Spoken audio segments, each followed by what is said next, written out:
Happy Halloween, everybody. It's Gauntlet X, and this week we're going to be playing the special Halloween focused midweek magic event. It's going to be a Phantom mixed up Innistrad sealed. So, an Innistrad special, an Innistrad extravaganza. We're going to be playing a sealed deck with cards from all of the Innistrad sets ever printed. There's 4 packs of Shadows over Innistrad Remastered and 3 packs of double features. So, not only that, but instead of a 6 pack sealed, we're getting a 7 pack sealed to have even more options of all of our cool stuff.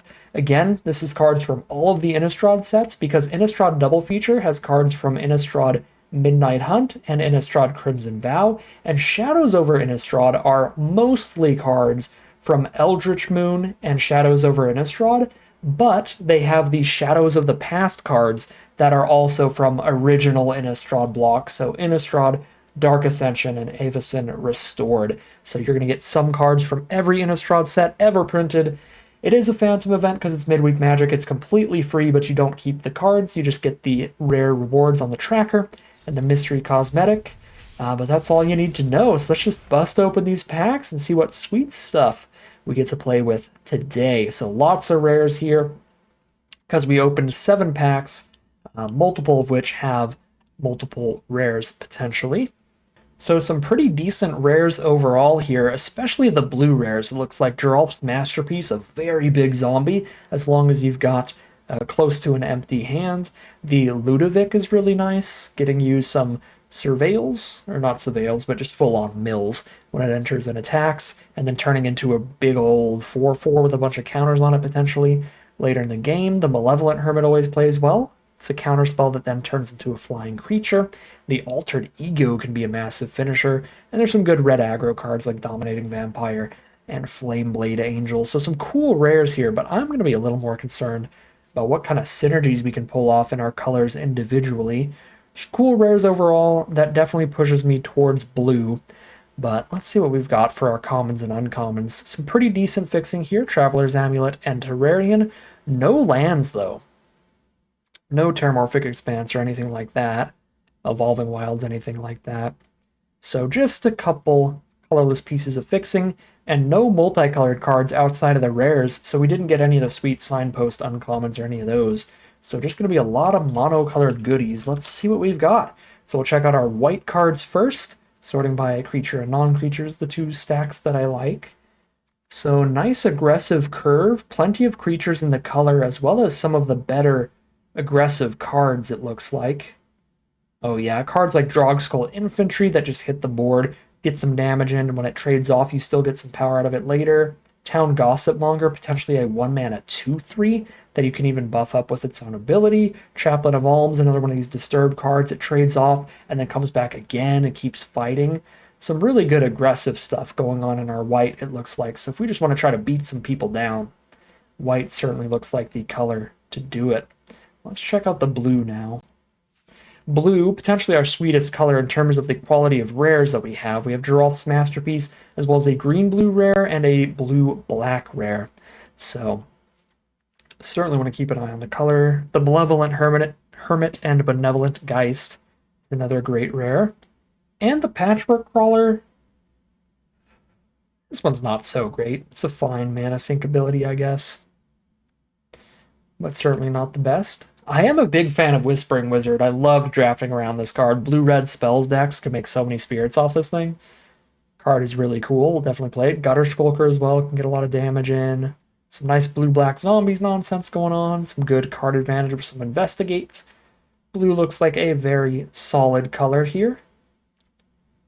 But the biggest thing going for our blue is, of course, our rares, but it's also got some sweet interaction. Silent Departure plays really great. 2 bounce spells off the 1 card.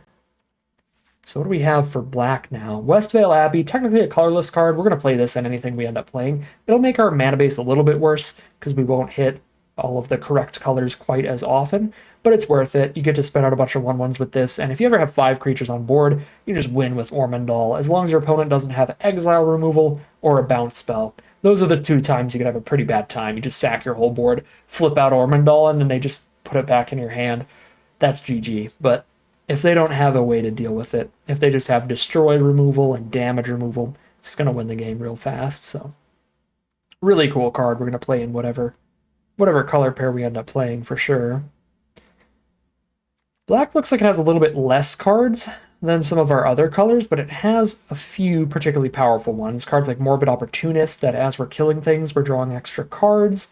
Blood Fountain's a really good 2-for-1 play. Picking up 2 creatures from your grave and that Blood Fountain or that Blood Token from the fountain to set up your draws is pretty good. There's a distinct lack of removal here, though. We have 1 6-mana Certain Death and no other removal spells. The Vampire's Kiss just shoots your opponent, not any creatures. So rough when it comes to the interaction, which makes Morbid Opportunist actually quite a bit worse too, because the best thing to do with this is play it in a deck with a ton of removal. So black actually looks a little bit awkward. What do we got for red? Ooh, we could do blue-red spells.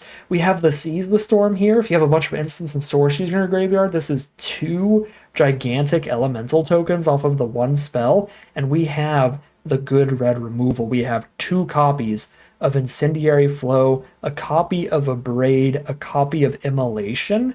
Blue-red instants and sorceries. The deck looks like a viable thing here, and it was one of my favorite archetypes back in Innistrad Crimson Vow with cards like the Whispering Wizard, so this looks like potentially a pretty fun spot to be. We also just get to play generally aggressive red creatures, being kind of an aggro blue-red build here, so certainly liking what I see out of the red. We even have the Flame Breather for the pings.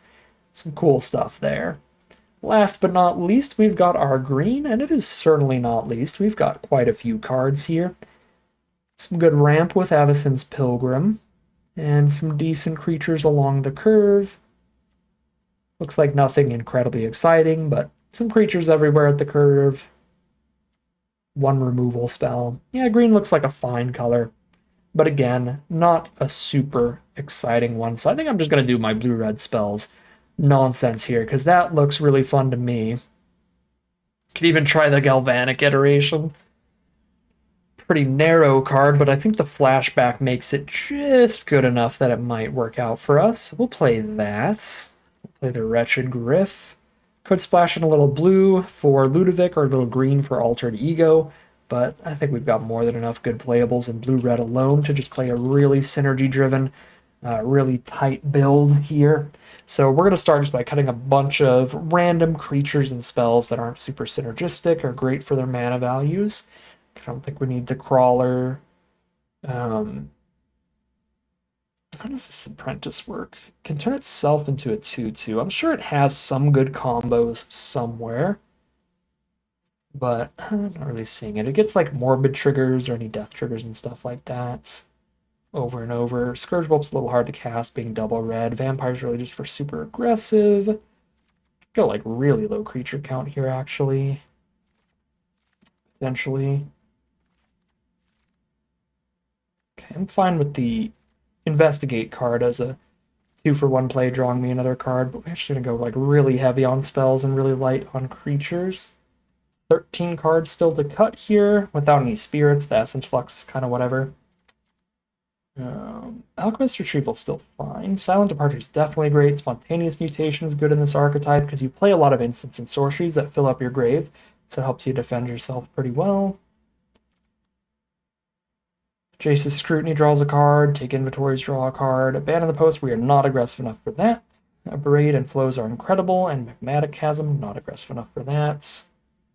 Impulse, fine draw. Tormenting Voice, a little weaker draw.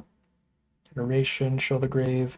Convolute and Deny Existence are fine counters. Shreds of Sanity. Return an instant and a sorcery from grave to hand, then discard a card. Sure. That looks good for this deck, but a Vampire enchantment does not. Oh, we even have the Alchemist's Greeting for more removal. Ideally discard that to play it for 2, but we don't have a million ways to do that. But it is really good with like Pour Over the Pages and Shreds of Sanity. Those combo quite well with it. So I'm probably just cutting more creatures now. I imagine. Observer can ramp us up, but the 1 toughness makes it super, super weak. I don't have a lot of creatures to sack to cast the Griff super consistently, so that's likely a cut. The Gutter Skulker.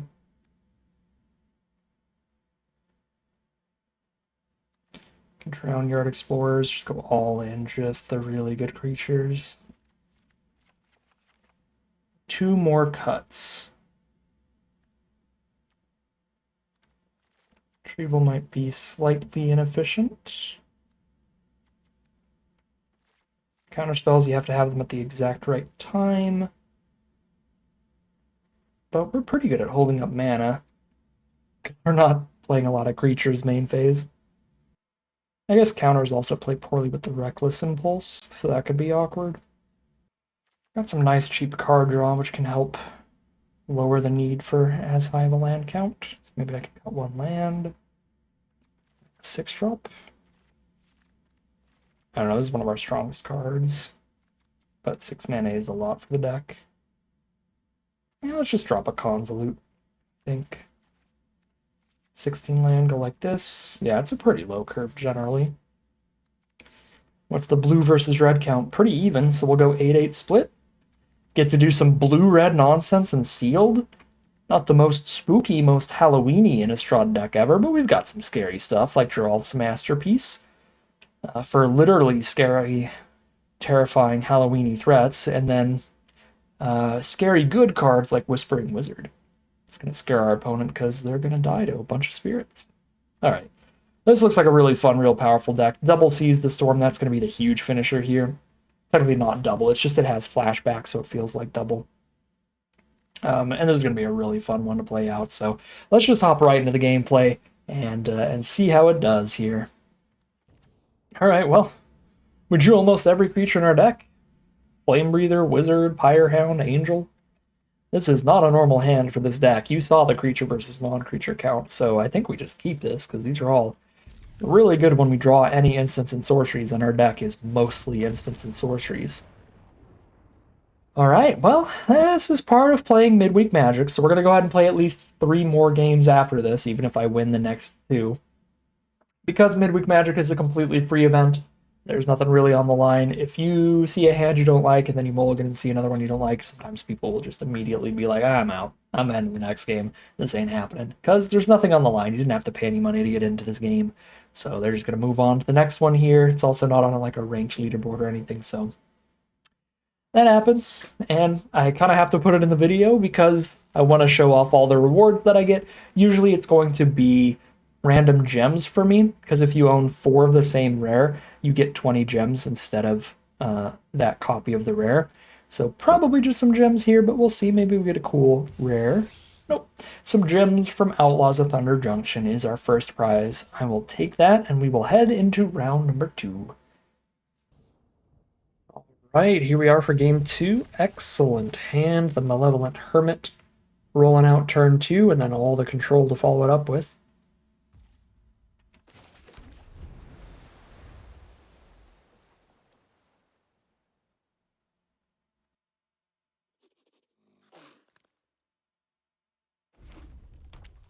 Red deck from our opponent. Start off with an Insolent Neonate. Some vampires down. Here's Malevolent Hermit.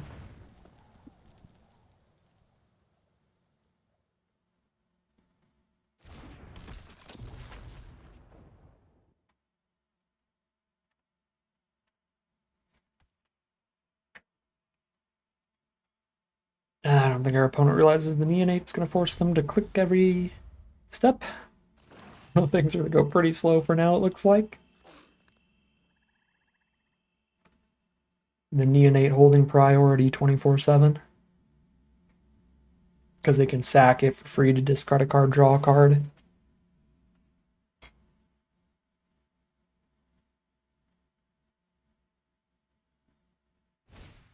Olivia's Dragoon, another instant speed card discard. Lets them discard for flying. So yeah, opponent is going to have to deal with never-ending priority over there. Alright, well, we can send in here, and if they block, we scrutiny. If they don't, we hold up Deny Existence for their next spell. Alright, nice. 2 for 1 from scrutiny.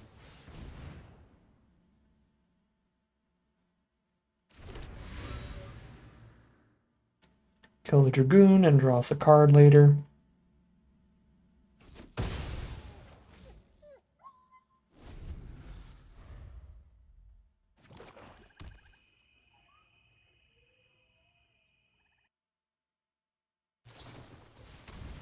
Right, discard a card, draw 2, and they can flash that back to do the same later.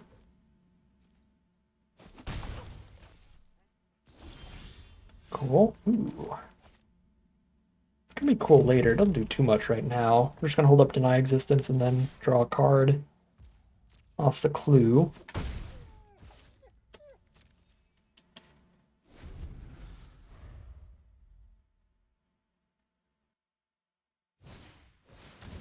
Graveyard Trespasser. Well, happy to have this. That card's real nasty, when, especially when it flips to that backside there. Draining for 2 life a turn, 4/4. Ward discard a card is a huge one. Okay, we are 1 mana from Flameblade Angel. See if we get there off the clue. We certainly do. So we're going to cast a Flameblade Angel next turn. Bounce whatever creature they play here.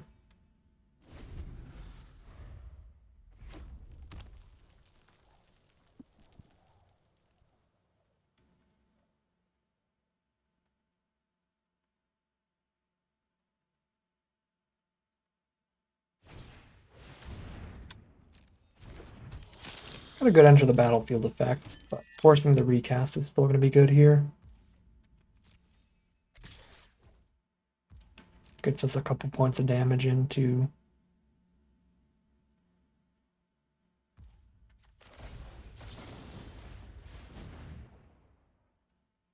Bloodcrazed Socialite was another really sweet common from Crimson Vow.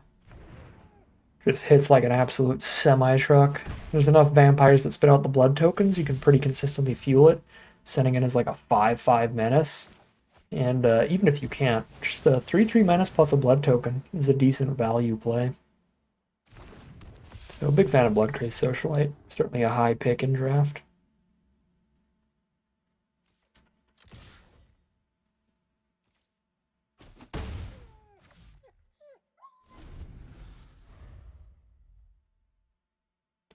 Well, let's see if they have any way to deal with our Flameblade Angel, and hopefully they don't, but we'll see.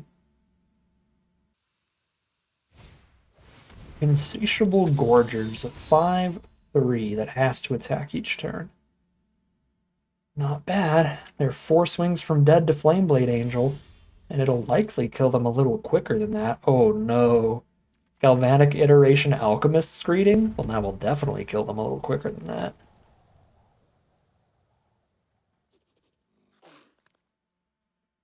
Yep.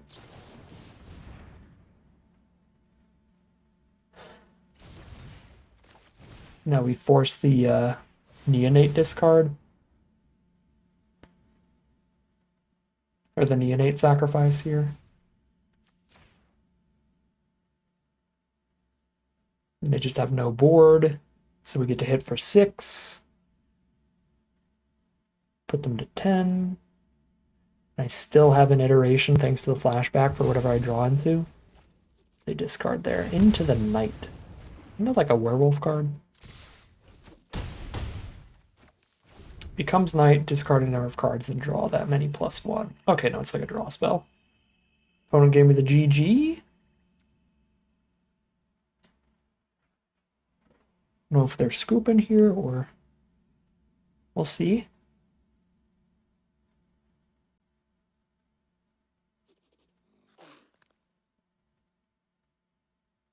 GG etiquette is so weird on Arena because, like, in a paper game, you're like GG and you offer the hand to concede, and it's like, okay, yeah, game's over. But Arena, you could just be like GG, and then the game just keeps progressing. I'm like, well, I don't really want a GG or GG because what if the game's not over yet? You know, it looks like the game's not over yet. We're still in here. Could still hit removal for the Angel. All you gotta do is kill the Angel, and then I don't know, got much damage here, so I don't know.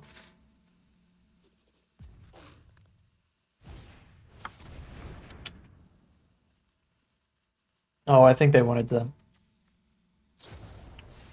Oh, no, never mind, they didn't. I was gonna say they wanted to try to escalate it. But yeah, that works. They are genuinely still in the game. Off of that, I don't think I iterate a take inventory. Just to draw one more card. Whoo! We iterate that. We iterate the heck out of that. I'll wait a turn so I can iterate that. So flashback costs 7. I won't have the mana up for the iteration then. I guess I might have to wait 2 turns to do that. Because I need to top deck a land. Yeah, because I have to top deck a land to be able to iteration this, I'm just going to cast it. Try to help get lethal next turn. It's already a 7/7 trample.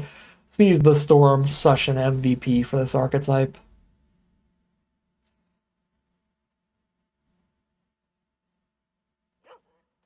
GG from opponent.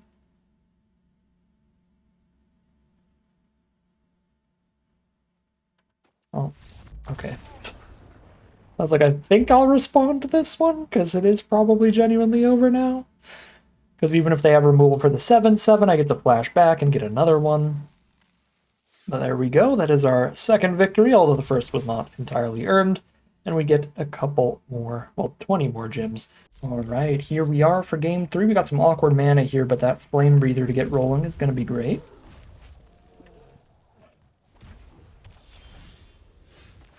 Flame Blade Angel to top things off. We have got to hit lands here. Mono white from our opponent. They've got some similar issues for now.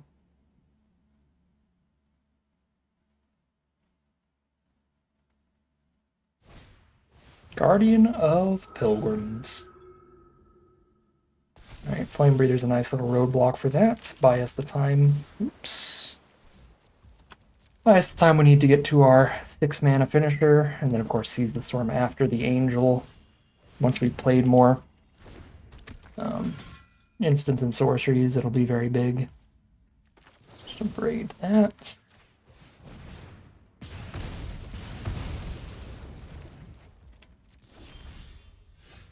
Take inventory.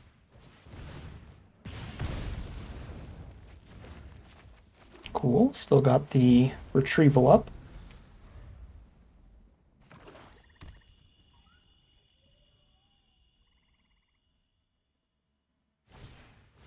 Diregraph Scavenger. It's annoying if it exiles a creature. I mean, it's annoying anyway because Seize the Storm gets weaker. But the life drain part. Okay. So the life drain's annoying, but they didn't make our Seize the Storm any worse, at least. Hey, we actually got the draw 2 out of the take inventory. Wasn't expecting that to ever happen, but there you go. Ooh. Whispering Wizard. It's another lethal plan. Can play the Wizard and have the retrieval up instead of the Angel. Kind of like that. Do not like that. Menace, and every time it dies, it goes back to their hand. And brings another zombie back with it. Okay. Yeah, it's not good for me.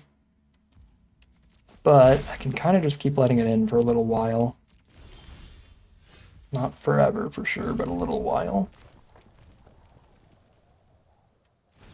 Okay, Wizard Retrieval here. It's our best way to get more instants and sorceries in our grave for Seize the Storm. Get a wide board state for blocks.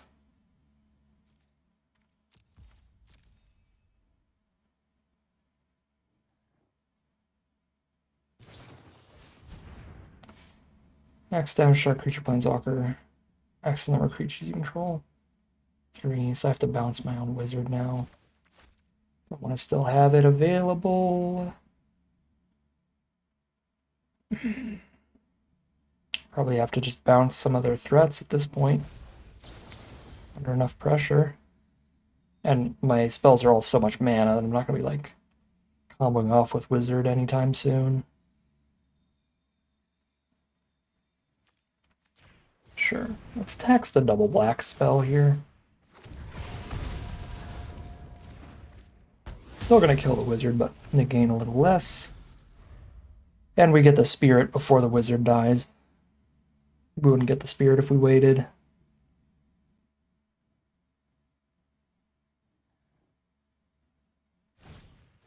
Sigarda's Splendor.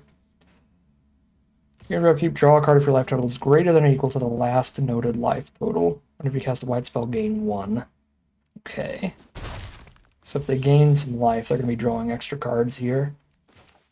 It's going to be 3 mana up. There's a lot I can draw if I have 3 mana up. That could matter.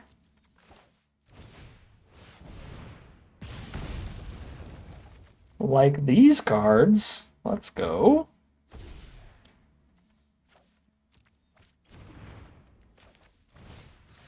Seize the Storm's going to be so big so soon.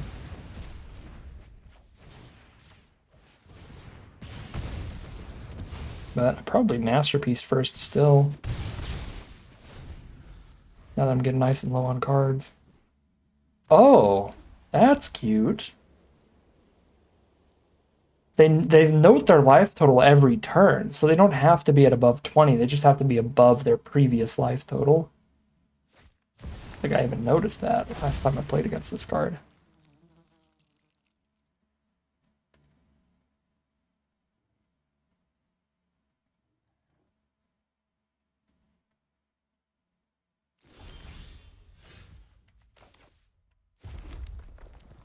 Yeah, I'm feeling like Masterpiece is pretty excellent here.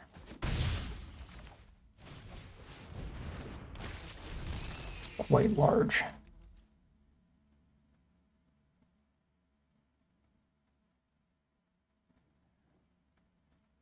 How big is Seize the Storm? 1, 2,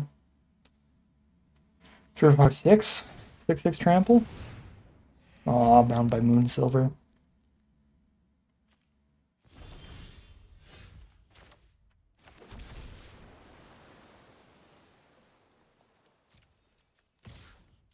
Well, 6, 6 trample better than the 4, 4 flyer right now.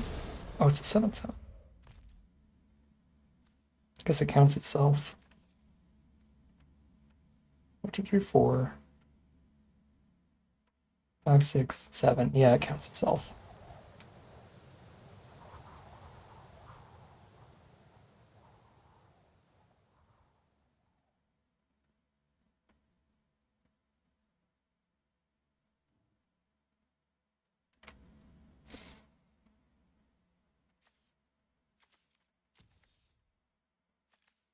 I exiled all their little threats here. Just waiting to see what they've got. Ooh, Dark Salvation's a very strong card. Make an army of zombies and kill something. It's not going to be big enough to kill a 7/7, so they just clear out our Flame Breather. So the 7/7 Trampler's still putting in some work here. Ooh, Silent Departure. Yeah, that's nasty against tokens, and we just make the Trampler even bigger. This is gross. This looks like game for sure. 9 damage. Yeah, they're at 4. Here's the Angel. What do you got? Swamp.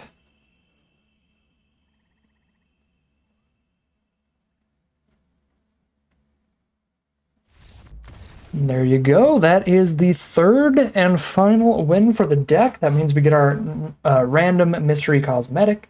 Just hoping for anything other than a Parallax card style, because those are by far the most common cosmetic on Arena. Parallax card style being the weird kind of 3D effect.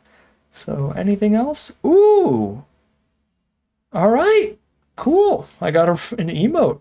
It's been so long since I've gotten anything but the incredibly common Parallax card styles, so I will take it. That's cool. We'll equip that. We have a sleeping emote now. And that's it for the run. That was 3 wins. The first one was free, but we will go back in for one more game, just so we do actually get to show off this deck for at least 3 games of Magic today. So we'll go in and try to get a 4th win, shall we? Or get a loss and show what happens when the deck does not draw the right stuff. So final game of Magic for today. Let's see what we got here. Pretty good hand. Pretty good hand. We do need to get somebody that triggers off of casting non-creature spells, or some kind of finisher like Geralf's Messenger. Otherwise, we're just kind of hanging out. But this hand's very good at hanging out and surviving. So we'll just roll with it. Playing against blue-white, there's the Bait Hook Angler. One of the sweetest commons in that format, but we've got the Exile removal, which is quite a lucky draw. Stop it from coming back as a flyer. A nice little one-for-one trade there.